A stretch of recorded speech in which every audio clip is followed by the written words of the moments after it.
요나서 4장 1절에서 11절에 있는 말씀 가지고 한 번 걷게 되면 다시 걷지 않는다, 이런 제목으로 하나님의 말씀 같이 나누고자 합니다. 경제학 교수인 그 정인기 교수가요, 뻔뻔해야 성공한다, 이런 제목의 책을 낸 적이 있습니다. 그 뻔뻔함이라고 하는 말을 이분은 다른 말로도 번역할 수 있다고 합니다. 열정, 배짱, 뒷심, 몰입, 관계 능력, 안면 몰수, 막무가내, 철면피, 이렇게 여덟 가지로 해석해도 이 말이 틀리지 않다, 그렇게 말을 했고요. 성공했던 사람들은 다 이러한 뻔뻔함을 가지고 있었다라고 말합니다. 그러면서 예를 들기를 그 워런 버핏이라고 하는 사람이요, 이 사람은요 이렇게 말했대요. 나의 주식 투자 첫째 원칙은 돈을 잃지 않는 것이고, 둘째 원칙은 첫 번째 원칙을 항상 고수하는 것이다, 이랬어요. 뻔뻔하죠. 돈을 많이 벌었으니까. 그다음에 두진문이라고 하는 전 웅진코웨이 사장은요, 25세 나이에 그 웅진코웨이 영업사원으로 입사하고 명함에다가 이렇게 썼어요. 10년 후 웅진 사장, 그리고 자기 이름 썼어요. 잘리지 않았는지 모르겠어요. 굉장히 뻔뻔한데, 근데 실제로 14년 뒤인 39세에 그의 나이 39세에 12억의 그 연봉을 받게 됐고 웅진코웨이의 사장이 되었습니다. 여러분들 히딩크 기억하십니까? 2002년 월드컵 보름을 앞둔 시점에서 프랑스와 마지막 최종 결정전에서 5대0으로 패배했어요. 그리고 나서 한다는 소리가 오늘 패배는 예상된 것이다, 그러나 본선에서 몇 승을 거둘 자신이 나는 있다, 또 이렇게 얘기했는데, 그 당시 우리가 참 저 사람 뻔뻔스럽다, 어떻게 5대0으로 져놓고 또 근데 실제로 4강 신화를 이루어내지 않았었습니까? 한 명만 더요. 줄리어스 시저는요, 전진하는 것을 두려워하는 병사들에게 돌아갈 길을 없애버렸어요. 강을 건너고 난 다음에 타고 온 배를 다 불살라 버렸습니다.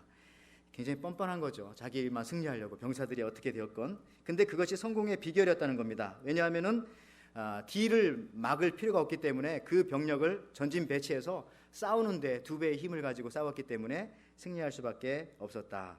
그러면서 하는 말이, 그것은 그 뻔뻔함이라고 하는 말은 열정이라고 해석해도 되고 배짱이라고 해석해도 되고 뒷심, 몰입, 관계 능력, 이런 것들로 표현된다, 그렇게 말했어요.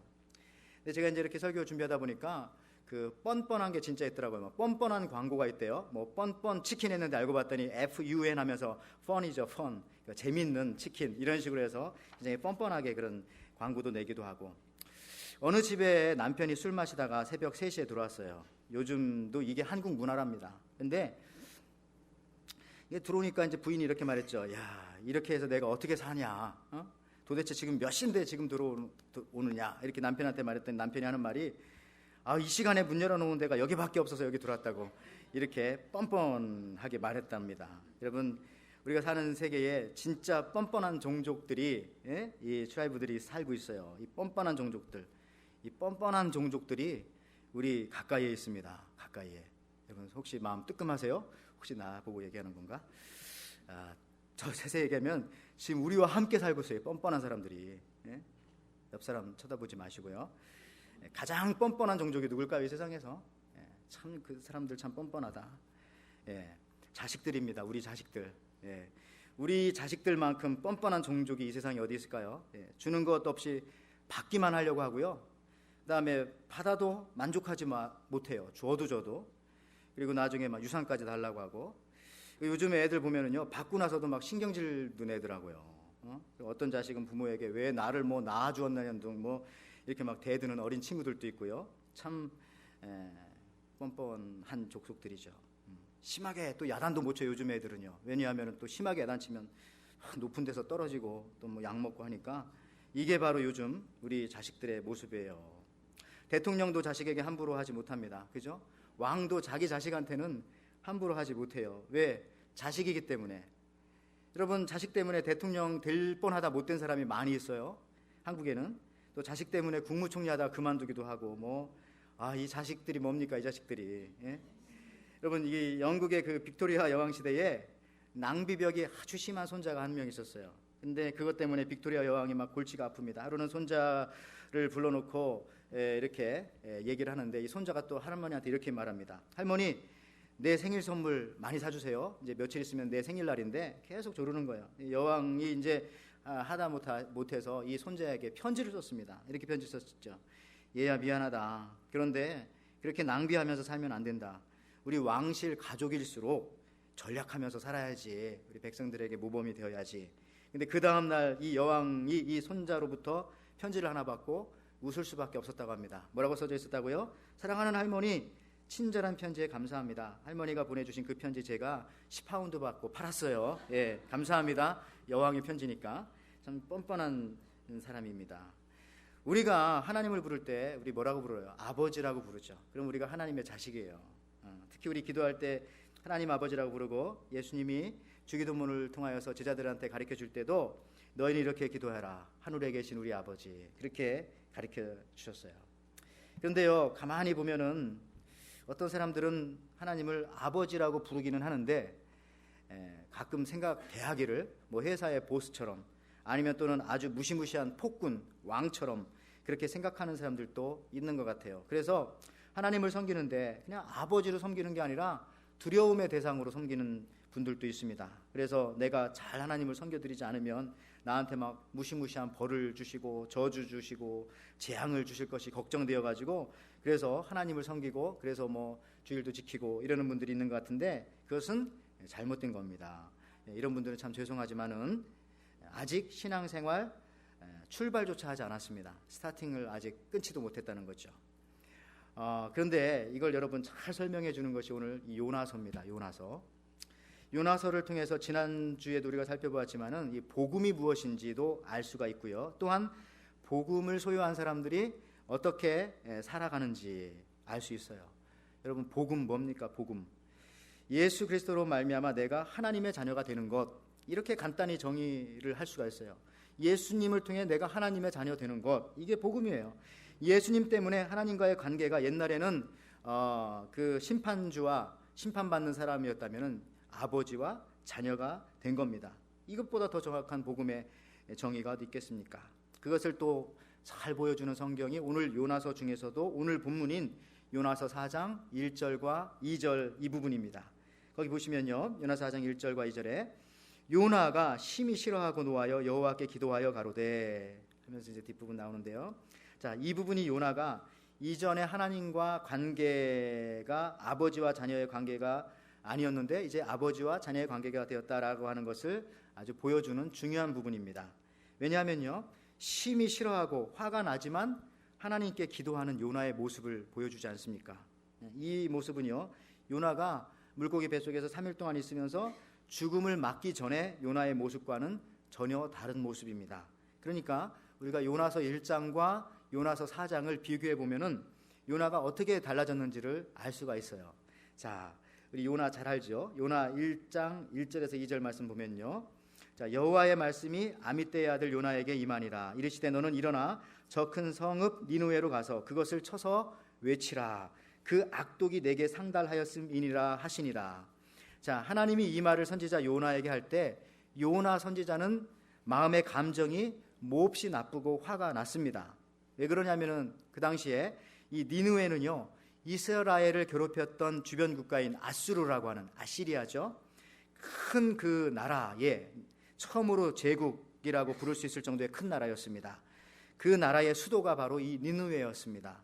3일 길을 걸어야 도를 수 있는 BC 8세기 정도에 존재했던 그런 큰 도시였는데 아수르 사람들은요, 얼마나 포악하고 잔인하기가 이를 데 없었는가 하면은 그 아수르 왕의 전쟁 기념비에 보면은 거기에 그런 말들이 기록되어져 있어요. 나는 귀족들의 살 껍데기를 벗기고 3,000명의 포로를 불에 태워 죽였다. 나는 단 한 명의 포로도 남겨두지 않았다. 나는 그들의 손과 발을 자르고 코와 귀를 베어내기도 하였다. 수많은 적의 병사들의 눈을 도려내기도 하였으며 처녀들을 통째로 불에 굽기도 하였다. 그리고 에벤 여자를 칼로 배를 가르기도 했고, 이런 내용들이 거기 그 비문에 적혀 있어요. 내가 누군가를 보여주는 거죠. 그런데요, 이렇게 포악한 사람이 사는 그 나라의 수도 니느웨에 가서 복음을 전하라고 하니까 너무나 황당하고 너무나 화가 치밀어 올랐다는 거죠. 요나의 심정 여러분 이해가 되십니까? 요나는 그래서 결심합니다. 하나님 앞에서 도망치기로 결심을 합니다. 그래서 요나서 1장 3절에 그러나 요나가 여호와의 낯을 피하려고 일어나 다시스로 도망하여 다시 욥바로 내려갔더니, 도망가던 요나가 배에서 풍랑을 만났고요, 또 바다에 던져집니다. 결국 물고기 뱃속에서 3일 동안 있다가 기도할 때 물고기가 그를 땅에 토해내어서 요나가 다시 살게 된다. 이게 요나서 1장과 2장의 주 내용이죠. 그래서 요나서 2장 1절에요. 자, 요나가 물고기 뱃속에서 그 하나님 여호와께 기도하였다. 그다음에 요나서 2장 10절 마지막 절에는요, 여호와께서 그 물고기에게 명하심에 요나를 육지에 토하니라. 자, 그리고 난 다음에 이제 요나서 3장이 어떻게 되냐면, 이게 4장까지밖에 없으니까 잘 들어보세요. 요나서 3장에서 요나는 하나님의 말씀에 순종하여서 잔인하고 이스라엘에게는 원수이기에 지긋지긋했던 그 망하기를 바랐던 그 니느웨 성에 들어가서 하나님의 말씀을 전하러 들어갑니다. 그런데 재미있는 것은 이 니느웨 성은 3일을 돌아다녀야 그 도시를 돌아다닐 수 있을 정도의 큰 성이었어요. 아마 우리가 사는 이 오아우 섬 정도 됐을까요? 하여튼 모르겠어요. 그래서 요나서 3장 3절에 이렇게 나오죠. 요나가 여호와의 말씀대로 일어나서 니느웨로 가니라. 니느웨는 극히 큰 성읍이므로 3일 길이라. 3일 정도 되는, 걸어 다녀야 되는 그런 성. 그런데 요나는요, 3일 동안 걸어 다녀야 다 돌아다닐 수 있는 이 니느웨 성을 빨리 달려서 하루 만에 하나님의 말씀을 전해버립니다. 그래서 요나서 3장 4절에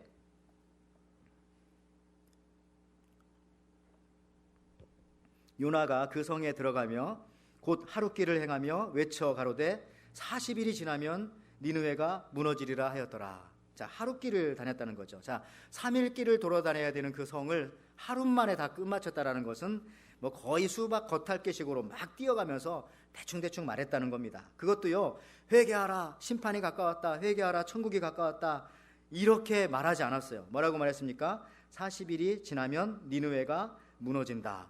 아주 그냥 그 표면적인 진술만 한 거죠. 언제부터 40일인지도 얘기하지도 않고, 그냥 뭐 가능하면 회개하지 않기를 바라면서 하나님이 하라고 하니까 억지로 그냥 그 표면적인 진술만을 했어요. 이거는 뭐 외친 것도 아니죠. 근데 거기서 또 기적이 일어났습니다. 어떤 기적입니까? 아니, 요나가 이처럼 설렁설렁 전한 이 복음의 말씀을 듣고 온 니느웨 성의 사람들이, 왕으로부터 시작해서 노예, 뭐 늙은 사람, 어린아이 다 한꺼번에 회개하는 겁니다. 심지어 가축들까지도 회개를 상징하는 베옷을 입힐 정도로 회개의 역사가 일어났다는 것입니다. 우리 교회도 이런 요나 집사님이 있었으면 참 좋겠어요. 근데 이제 요나서 3장 8절에 또 이렇게 나옵니다. 사람이든지 짐승이든지 다 굵은 배를 입을 것이며 힘써 여호와께 부르짖을 것이며 각기 악한 일과 손으로 행한 강포에서 떠날 것이라. 그래서 하나님이 심판하실 계획을 미루시고요, 그 성 재앙을 내리지 않았습니다. 그 성의 재앙을. 그런데 요나는 여기에 대해서 신경질이 난 거예요. 여기에 대해서 억지로 복음을 전했는데 이 악한 사람들이 회개하지 않을 줄 알았는데 슬쩍 스치기만 했는데 그냥 회개하고 통곡하고 온 성이 하나님께로 되돌아온 것이죠. 오, 놀라워라. 놀랍습니다. 그리고 오늘 본문 4장 1절의 내용이 그 다음에 나오는 거죠. 이런 상황 앞에서 요나가 심히 싫어하고 노하였다라고 그렇게 말하고 있어요. 자, 요나가 누구를 싫어했을까요? 여러분, 이 상황 생각해 보세요. 요나가 무엇을 싫어했을까요? 일단 이 상황을 싫어했을 것이고, 그 다음에 니느웨 사람들을 싫어했을 것이고, 그죠? 아, 저 사람들 심판받아야 하는데 더 잘 사는 거죠.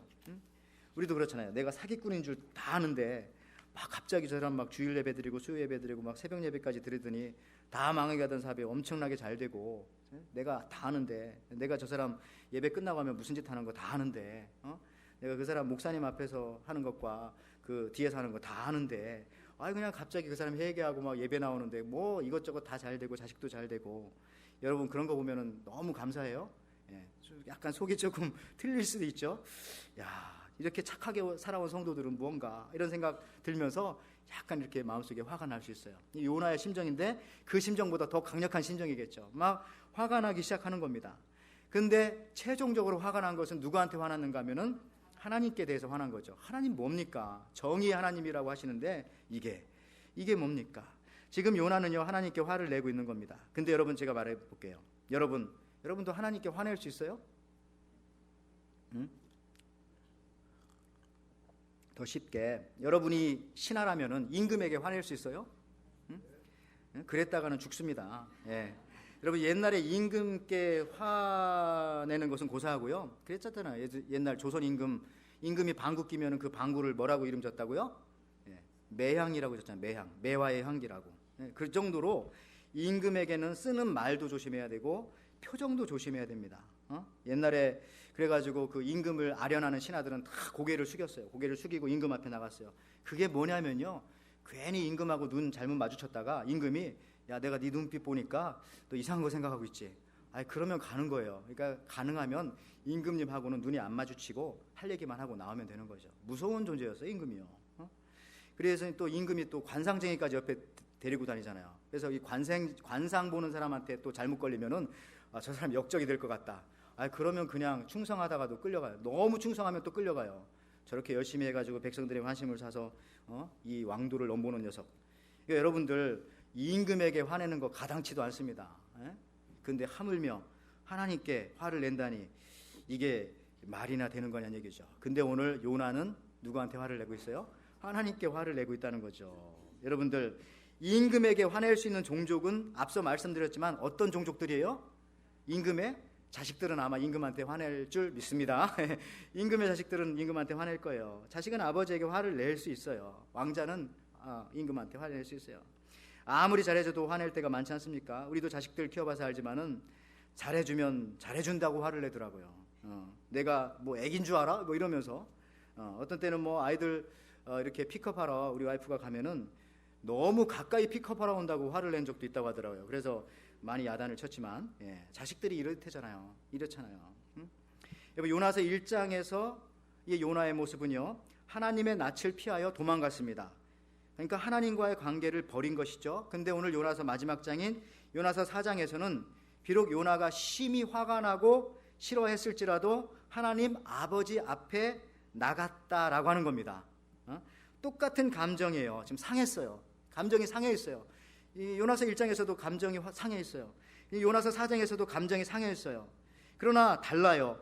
1장에서는 아담처럼 하나님의 낯을 피해서 도망갔지만은 4장에서는 관계가 회복되었기 때문에, 아버지와 자식의 관계가 되었기 때문에 기분이 몹시 상했을지라도, 아버지한테 화가 날지라도 그 아버지 앞에 나간다는 거죠. 그래서 여호와께 기도하여 가로되. 여러분 요나서 1장 4장 1절과 2절에요. 요나가 심히 싫어하고 노하여 여호와께 기도하여 가로되. 이 말이 그래서 은혜가 있는 겁니다.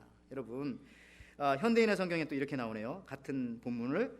그러나 하나님이 뜻을 돌이킨 데 대하여 요나는 기분이 언짢아 분개하며 여호와께 이렇게 기도하였다. 여러분 기분 나빠도 화가 나도 하나님의 자식들은 하나님 앞에 나가서 기도하는 겁니다. 또 세번역 성경에는요, 요나는 이 일이 매우 못마땅하여 화가 났다. 그는 주님께 기도하며 아뢰었다. 주님, 내가 고국에 있을 때에 이렇게 될 것이라고 이미 말씀드리지 않았습니까? 내가 서둘러 스페인으로 달아났던 것도 바로 이것 때문입니다. 하나님은 은혜로우시며 자비로우시며 좀처럼 노하지 않으시며 사랑에 한이 없는 분이셔서 내리셨던 재앙마저 거두실 것임을 내가 알고 있었기 때문입니다. 라고 화를 내지만은 하나님 앞에 나간다는 거죠. 그래서 요나서 4장 그 2절의 뒷부분 보면 더 재밌어요. 이건 완전히 요나가 지금 하나님 앞에 투정 부리는 겁니다. 왜냐하면 이거 땡깡이라고 하죠. 2절에 보니까 왜 그러냐면요, 내가 이런 말이 막 3번씩 나오고요. 3절에서도 나 이 얘기가 계속 나와요. 자기 얘기하는 거죠. 여러분 우리 아이들도 그렇잖아요. 내가 항상 그 애가 어렸을 때는 아빠 엄마한테 그런 얘기 하잖아요. 이거 내 거야. 이거 내가 할 거야. 그런 느낌 막 듭니다. 하나님과 요나가 관계가 회복된 거예요. 아버지와 자녀의 관계로 관계가 회복되어진 것을 알려주는 내용이 바로 요나서 4장 1절과 2절의 말씀입니다. 이것이 바로 하나님의 자녀가 된 증거고요. 복음을 듣고 하나님의 자녀가 되었다라고 하는 뜻입니다. 심히 싫어하고 노할지라도, 못마땅하고 화가 날지라도, 기분이 언짢아 분개할지라도 뻔뻔하게 여호와께 기도하였다. 이런 겁니다. 뻔뻔하게 하나님 앞에 나아갔다라는 거죠. 결국 야단 맞을 것 다 알지만은 뻔뻔하게 자식들이 집 나갔다가 돌아오는 겁니다. 이게 이제 누가복음 15장의 탕자의 비유도 그런 거죠. 뻔뻔한 거죠. 다 하고 다시 돌아오지 않습니까? 여러분들 뻔뻔하게 뽕나무에 올라가서 예수님 만났던 삭개오. 뻔뻔하게 예수님 뒤에 가서 옷자락을 만졌던 혈루증을 앓았던 여인들, 뻔뻔하게 문둥이가 그냥 예수님 앞에 나와가지고 그냥 고쳐달라고 했던 그런 것들, 다 뻔뻔한 사람들. 여러분, 이게 왜 가능하냐면 부자 관계에서 이게 뻔뻔한 게 가능하죠. 직장 상사와 또 임금과 신하 관계에서 뻔뻔함이라는 것은 죽음을 뜻하는 거기 때문에 그게 불가능한 겁니다. 이것이 어떻게 가능한가? 아버지니까 가능했다. 여러분, 아버지와 관계가 맺어진 거죠. 여러분, 그러죠? 하나님을 우리가 알고 있잖아요. 저도 하나님을 알고 여러분도 하나님을 알아요. 그런데 하나님을 아버지로 진심으로 부르는 것하고는 달라요. 그러니까 하나님을 아는 것과 하나님을 부르는 것과는 전혀 다르다는 거죠. 왜 그러냐?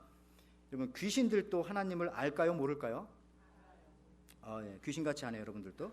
근데 하나님께 기도하지 못하고 하나님을 근데 아버지로 부르지는 못해요, 귀신들은.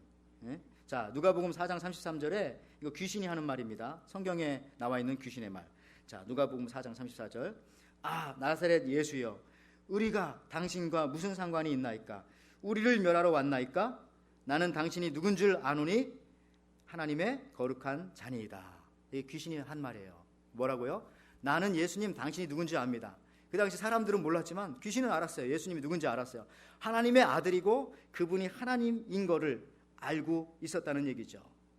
근데 여러분들, 더 놀라운 사실 하나가 있어요. 그러면은요, 귀신이 하나님을 아는데, 귀신이 하나님을 알았는데 이 귀신이 하나님을 믿을까요? 안 믿을까요? 믿어요? 안 믿어요? 찬반 양론이 있습니다. 자, 믿는다고 생각하는 사람들 손 들어보세요. 자, 손 내리세요. 자, 더 놀라운 사실은요, 저도 깜짝 놀랐어요. 귀신은 하나님을 알기만 하지 하나님을 믿지 못하는 줄 알았는데 이 귀신들이 하나님을 믿기도 해요. 하나님을 믿어요. 우리보다 믿음이 더 좋아요. 어떻게 보면 그렇게 따지면 우리는 귀신보다도 믿음이 없는 사람들일 수도 있어요. 자, 야고보서 2장 19절 말씀에 나오지 않습니까? 자, 네가 하나님은 한 분이신 줄 믿느냐? 잘하는도다. 귀신들도 어떻게 한다고요? 믿고 떠느니라. 귀신들도 하나님을 믿는다잖아요. 여러분, 우리 믿음이 때로는 귀신보다 못해요. 왜냐하면 귀신들은 하나님을 믿는데 우리는 그러지 못할 때가 있잖아요. 그죠? 그래서 그런 믿음이라면 집어치워, 이런 말 아마 들을 수도 있어요, 우리. 그런데 한 가지 중요한 사실이 있어요. 귀신들도요, 하나님을 알고 믿지만은 그러나 하나님 앞에 나가서 하나님께 기도할 수 없다는 겁니다. 왜? 아버지와 자녀의 관계가 아니기 때문에. 여러분들, 야고보서는요 그렇게 얘기하잖아요. 그냥 떠느니라, 믿고 떠느니라. 우리는 믿고 기도하잖아요. 믿고 나아가잖아요, 하나님의 자녀들은. 근데 귀신은요, 하나님을 알아요. 하나님을 믿기까지 해요. 그러나 그 앞에 나가서 간구할 수 없어요. 왜? 간구해봤자 하나님이 들어주시거든요. 안 되잖아요. 그런 겁니다. 사랑하는 성도 여러분, 우리가 하나님을 믿는다고 말하고 안다고 하여서 성경 공부한들 기도하며 하나님께 나아가지 못하면은요, 귀신보다 나을 게 뭐가 있냐는 얘기죠. 여러분, 예배하러 나오세요. 예배 가운데 기도가 있어요. 기도하러 나오세요. 그런데요, 오늘 요나처럼 우리가 때로 불순종하고 거역하고 심히 화가 날지라도 결국 하나님 아버지께 우리가 나가 기도하는 존재들이 바로 우리들이죠. 여러분, 저는 자식을 키우면서 이렇게 제에게 그 4살 된 딸아이가 하나 있지 않습니까? 아주 이 아이한테 자주 듣는 말이 있어요. 최근에 많이 들었어요. 무슨 말을 하냐면은 얘가 아빠 싫어, 이 얘기를 너무 자주 해요, 요즘에요. 되게 특별히 싫어하는 것도 없는데 그냥 쳐다보기만 하면 아빠 싫어. 근데 왜 그런가? 아빠 좋아라는 말은 잘 안 해요. 그게 이제 그 심리학적으로 발생 그 성장 단계에서 지금은 자기가 여자니까 여자는 좋고 남자는 싫은 그런 위치에 와 있는 거라는 걸 제가 알았어요. 그래서 그런지 아빠한테 맨날 싫다고, 아빠 싫어, 이렇게 막 얘기를 합니다. 근데 이 녀석이 어떤 때는 지가 도움이 필요하면요, 제 앞에 막 손들고 막 또로로 막 달려와요. 그렇다고 해서 제가 너 어제 아빠 싫다고 했지 하면서 내 품에 달려오는 그 4살 먹인 딸아이를 막 뿌리칩니까? 아니죠. 아빠 싫어라고 했던 그 말은 제 마음속에서, 제 생각 속에서 어디론지 사라져 버리고 그냥 달려오는 녀석 안아서 하늘로 높이 올리면서 뭐라고 합니까? 내가 네가 해달라는 거 다 해줄게. 뭐 먹고 싶어? 뭐 갖고 싶어? 이런 얘기 하죠. 여러분, 이게 부모와 자식의 그러한 관계의 모습입니다. 우리는요, 하나님께 기도할 수 있는 사람들이에요. 왜요? 하나님 우리의 아버지니까. 하나님이 우리 기도를 듣기를 얼마나 원하시는지 여러분들 아세요? 여러분 아세요? 하나님께서 우리 기도 듣는 걸 얼마나 원하시는지 여러분 아시냐고요. 예?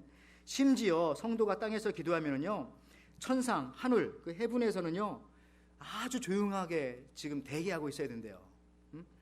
그 증거가 어디 나오냐면요, 요한계시록에 나오지 않습니까? 저는 이 부분을 읽을 때마다 가슴이 쿵당쿵당 거릴 때가 있어요. 왜냐하면 하찮은 내 기도에 이렇게까지 하나님께서 하실 필요 없으신데 이렇게까지 하신다는 거예요. 자, 요한계시록 8장 1절을 보시면요, 자, 일곱째 인을 떼실 때에 하늘이 반시 동안쯤 고요하더니, 갑자기 하늘이 조용했다는 거죠. 거기 천군 천사도 많고 뭐 하늘나라도 복잡할 것 같아요. 근데 갑자기 반시 동안 조용했어요. 왜 이처럼 하늘이 조용합니까? 그 다음 구절을 읽어보면 나오죠. 요한계시록 8장 3절에 있는 말씀입니다. 또 다른 천사가 와서 제단 곁에 서서 금향로를 가지고 많은 향을 받았으니 이는 모든 성도들의 기도들과 합하여 보좌 앞 금단에 드리고자 함이라. 여러분, 이게 무슨 얘기입니까? 천사가 금향단에 성도들의 기도를 모아가지고 하나님 보좌 앞에 딱 오니까 그때 어떻게 하라고요? 하늘나라에 조용해라. 반시 동안 조용할 수밖에 없다는 얘기죠. 그러니까 성도가 기도할 때요, 하늘에서도 떠들면 안 돼요. 천사들도 조용히 있어야 돼요. 왜? 하나님이 그 기도를 지금 들으시니까, 하나님이 듣기 때문에 다른 것들은 다 조용해야 된다는 거죠. 이런 걸 생각하면서, 야, 이게 내가 하나님 앞에 하루 30분 기도하고 하루 1시간 기도하고 새벽에 와서 기도하고, 이거 별거 아니에요. 어떤 때 보면은 이거 졸면서 기도할 때도 있고 한 기도 또 할 때도 있고 어떤 때는 진짜 요나처럼 화내면서 기도할 수도 있고 막 투정 부릴 때도 있고 심지어 어떤 때는 내 욕심을 따라서 기도할 때도 가끔 있어요. 그러다 할지라도 하나님께서 우리의 기도를 일단 듣기 위해서 하늘나라를 조용히 시킨다는 거예요. 이게 얼마나 대단합니까? 왜? 내가 하나님의 자녀이기 때문에. 물론 초대교회 때 성도들이 했던 기도 제목과 지금 우리가 하는 기도 제목의 차이는 많이 있을 겁니다. 그러나 중요한 거는 기도 제목의 차이가 있을지는 모르지만은 그때 성도들도 하나님과의 관계가 아버지와 자녀의 관계였지만 동시에 지금도 우리가 초대교회 성도만큼 신앙생활을 못한다 할지라도 그래도 관계는 아버지와 자녀의 관계라는 것이죠. 동일해요, 여러분들. 자, 오늘 제 설교 제목이요, 한 번 걸은 아이는 다시 기지 않는다. 이런 제목인데, 이런 내용인데, 여러분 아이들 키우시거나 아니면 교회 아이들이 크는 거 보면 금방 알 수가 있지 않습니까? 아이들은요, 처음에는 기기 시작합니다. 그런데 어느 정도 나이가 되어서 이 아이가 성장하여 걸을 수 있을 나이가 되면은요, 한번 걷기 시작하면은요, 그 다음부터는 다시 기지 않습니다. 그렇죠? 엉덩방아를 찌더라도 계속해서 걷기를 원하죠. 오히려 기라고 하면은 그거 굉장히 치욕적인 말입니다. 여러분들 어른들한테 기어 그러면 이게 무슨 말이에요? 그거는 들을 수 없는 말이죠. 물론 한국 남자들은 그런 말들 어른이 돼서도 많이 들었죠. 군대 가면 많이 듣죠, 기라고 하는 말을. 근데 군대 빼고는 이 말 들을 수가 없어요. 그죠? 다 걸어 다닙니다. 다 뛰어다닙니다. 이런 마찬가지예요. 한 번 걸은 아이는 다시 기지 않는다라고 하는 이 말은 뭐냐면, 하나님이 내 아버지라고 하는 사실이 확 믿어지면 그때부터는요, 기는 신앙이 아니라 그때부터는 걷고 뛰는 신앙이에요. 다시 기지 않는다는 거죠. 그냥 하나님을 주인처럼 생각하고 하나님을 상관처럼 생각해서 빌고 달라고 하고 이 정도 관계가 아니라 하나님과 나는 아버지와 자녀의 관계가 되었다라고 그렇게 말할 수 있다는 거죠. 여러분, 신앙에는 후회가 없어요. 후퇴가 없어요. 여러분, 비행기 후진하는 거 봤어요? 날아가다가. 비행기가 날아가다 후진한다는 것은 그건 뭡니까? 그런 추락을 뜻하는 거죠. 그리고 옛날에는, 지금 모르겠지만 옛날에 비행기는요, 후진 기어가 없었다고 합니다. 그래서 비행기가 후진하려면 차가 와서 뒤로 이렇게 끌어주고 그렇게 했다는 얘기죠. 여러분들 신앙도 마찬가지입니다. 뒤로 가는 거 없어요. 기는 애가 한 번 걸으면 계속 걷는 거지 다시 기지 않습니다. 아프지 않는 이상은 기지 않아요. 여러분, 하나님과의 관계가 다시 맺어지니까 이제 하나님 앞에 자녀로서 우리가 나아가게 됩니다. 특히 우리가 주목할 수 있는 게 한 가지가 있습니다. 이 요나서를 볼 때에, 여러분, 요나서 누가 썼습니까? 요나서는 누가 썼다? 믿음이 좋은 사람 하나님이 썼다고 하지만은 당연하지만, 그러나 요나서는 요나가 썼죠. 요나가 썼습니다. 하나님의 성령의 감동으로.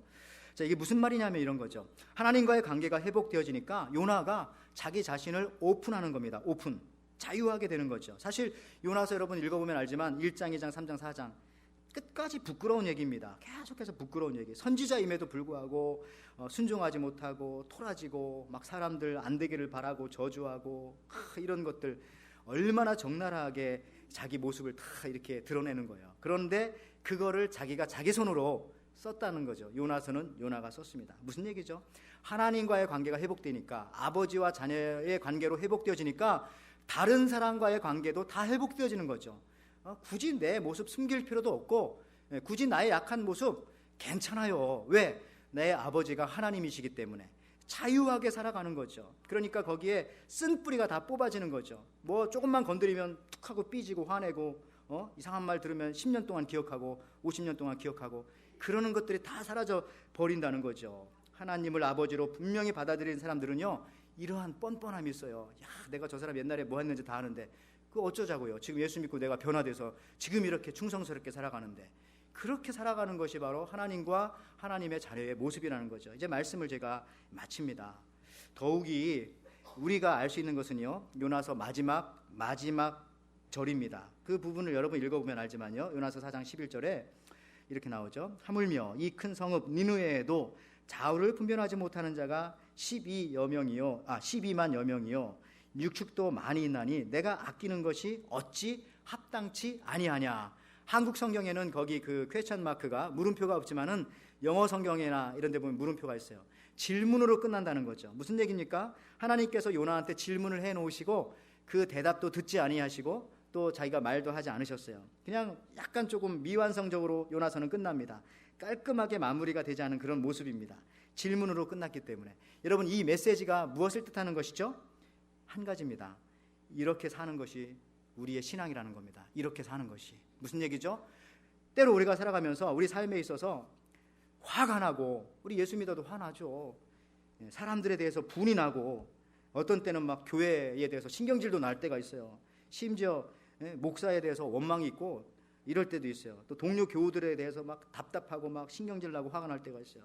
그러나 그럼에도 불구하고 여러분들, 요나서 4장 2절에 있는 말씀처럼 여호와께 기도하며